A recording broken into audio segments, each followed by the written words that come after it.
the inaugural episode of Video Games Chronology, the only review show that reviews games from the beginning most of the time. Today, we are starting on our journey of trying to play every North American release of the NES, starting in September 1985 with the iconic Super Mario Brothers. With the scripted part out of the way here, let me just quickly note here that I am using the unofficial guide of Wikipedia because I can't really find an actual official thing. So if the releases are kind of a bit inaccurate, because I doubt this was actually the first game released for the console, although it did get packaged with the Nintendo, I believe, so it's possible.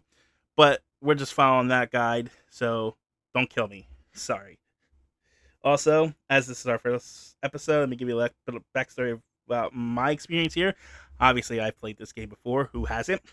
And I have an extensive history with Nintendo itself and all their consoles and all that generation. But I've always been a kind of casual gamer back then. I was a kid when I played those games. And I didn't really dive into gaming until the PlayStation 1 era. So I'm looking back at these, really taking a look at the games and see if they're worth playing or not. As for the PlayStation, maybe if this channel does well, we can dive into that console if I can get through these early ones. But there's a lot of games, and I'm not holding my breath for it. So what are we doing here? We're ultimately reviewing games, correct? So what are we looking at for this generation? First and foremost, to me, I'm a story guy, so we're gonna be looking at story, which is unfair to this generation, of course, because of the limitations. There weren't as many story-based games, or if they were very simple, but the ones that really pulled it off really became classics, and that they deserve to be held up to on a standard because of that. But that would seem to say, if a game doesn't have a story, we're going to be the second thing I'm looking at is gameplay. Is the game fun to play, which is ultimately, as a game, probably should be the most important thing as for people, and so that's what we're going to be looking at on the second note. Thirdly, is the game intuitive? Especially in this generation, intuitiveness is an important factor because the game can be frustrating, frustrating if it's not intuitive, almost to the point where it'd be impossible to play. So we're gonna be judging on that as well. Is there anything else I need to go before we do? Oh, yeah, there is one more thing. For the story games, I do intend to complete the entire game of them as long as it's story related. Sports games and like endless level games, there's no point in completing the completion because there's no real end. It's designed to put more quarters in, or sports games are designed as competitive, so there's really no point in tackling them. I will go through those games extensively in one episode and judge it based on that, but for story games we'll go through the whole thing, but like for this one we'll probably do one world at a time and then do the actual review on world 8 in the finale of that playthrough. But for right now, I think that's enough preamble because I've been talking for 2-3 minutes already and haven't even dived into the game. Sorry about that, but I just figured if you're gonna watch this, you should know something about me. Anyway, let's dive into Super Mario Brothers. First of all, the first thing you should know is that I am no means an expert at games. In fact, I'm pretty terrible at video games, but we're gonna give this a try nonetheless. Also, I'm gonna be very analytical here. So, forgive that. I won't jump into it right this second because we're just going to play the first level here before we start judging the story. Excuse me. If we can get through the first level. I won't lie, I did try to record this episode of this already, and then I had audio issues, so I had to redo it. But in that first attempt, I died so many times. I was so bad at it. More than I actually expected. So hopefully this time will go much better. And I hope my rambling isn't too much here. Die. That's called the die star, because everyone dies when they hit it.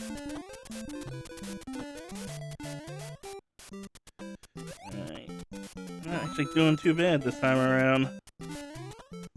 Alright, I actually completed this first level without issue. Surprisingly. Alright, so... Alright, we completed the level. We go through a castle. Small castle.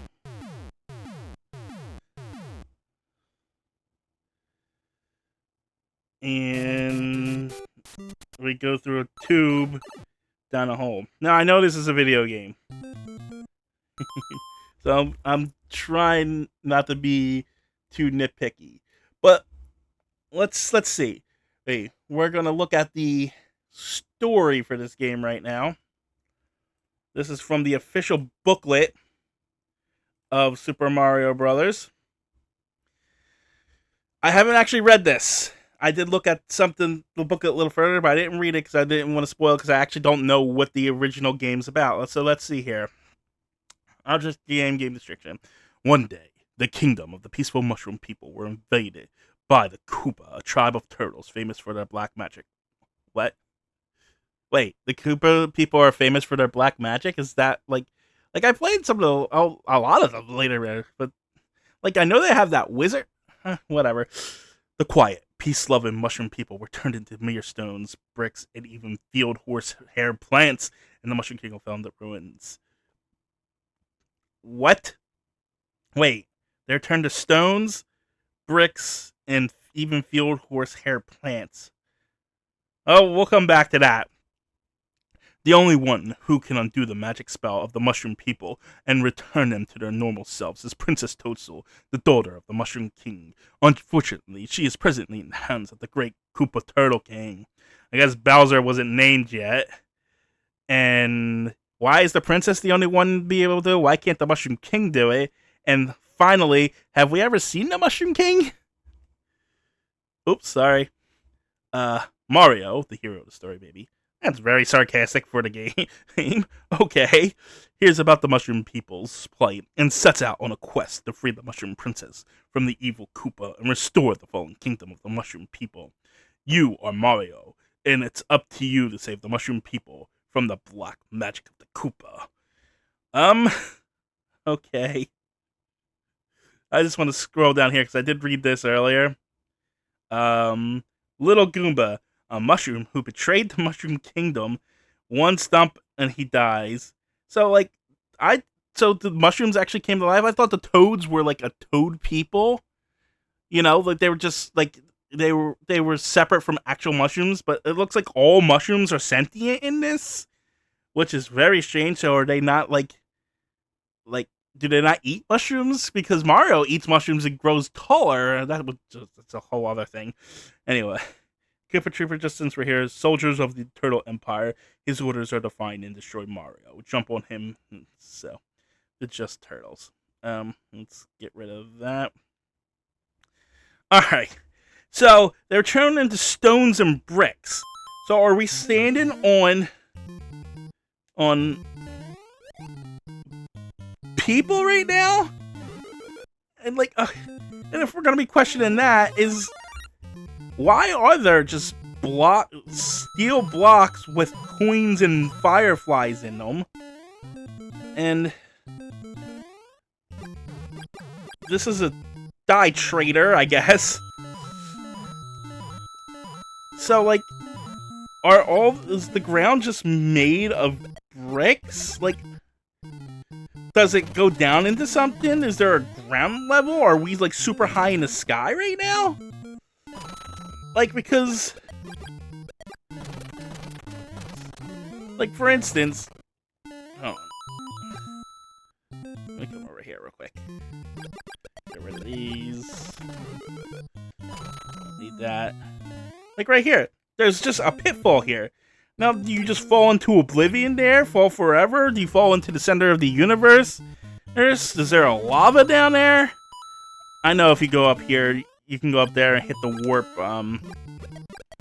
zone to level 3, and from I think it's 3 or 4, and then from there you go to another level down here and warp to 8. We're not doing that because I don't think I've ever actually played Worlds 2 through 7. So, it's gonna be a new experience for me. Ah, fuck. But, where did I go? Where did I die? Oh, fuck. I was doing testing off screen and I had cheats on so that I wouldn't have to do things over. I forgot to turn the infinite lights codes off. But, you know what? We'll leave it on. It'd be easier to do this without having to start over every freaking time. Yeah, like, what is this connected to? Are those elevators? What are they for? And like, oh, and the most important thing, and how does the trajectory bring me up? But the most important thing that I want to know, which I'll show in a moment. I know I'm being analytical here. I know I'm being nitpicky and like picking the world in a 40-year-old game or 30-year-old game, however old this game is. But if you think about it for a moment, things start to fall apart. Like, here again, pit down there. Where are those trees growing from? Is there ground underneath them? Or are they floating? Do they just exist? This is gonna be...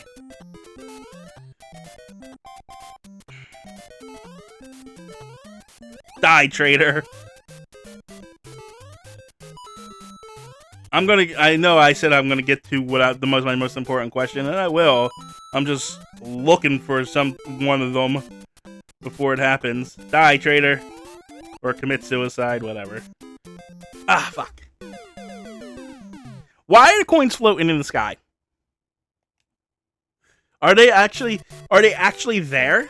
Maybe that's it. Maybe they're not actually there. They're just a representation of how well you're doing. Because you don't do anything with the coins, right? You don't buy anything with them in this game. They're just a representation of the points you get in this game. We'll go with that so that makes more sense in my head. And I keep dying now. Now I'm starting to do bad because I'm complaining about the nonsensicality of Super Mario Bros. Fuck. Sorry. I didn't mean to curse either. I don't want to curse. I'm going to leave it in here. I'm going to try and make this family friendly. But sometimes it slips out when I get frustrated. Oh my god. I am being terrible again. I am not this bad at games. I'm bad. Don't get me wrong. I will always choose an easy mode, and I am not afraid to cheat. I will cheat the hell out of something to get to an end of the game. But I am normally competent. I don't wait till this guy moves. There we go. There we go. That should be the end of this level. Wow. I missed the freaking flagpole again. Now we're going into a giant castle. Why is the only buildings in this world castles? Alright, I'm just gonna say it now, because apparently they're not gonna give me any. Like, what's the point of this steel box just sitting there? It's connected to this brick here, but it has nothing in it. Why? How is that fire thing? Well, I guess there could be a mechanism on that one. Alright, so my most important thing. So when Mario breaks the blocks when he's tall, is he killing mushroom people who have been turned into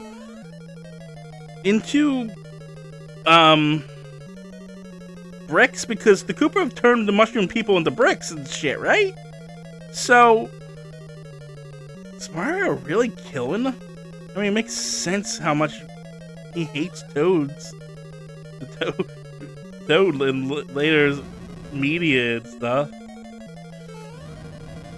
Oh, this also doesn't make sense. Okay, so this is the Dragon King or whatever. This is Bowser.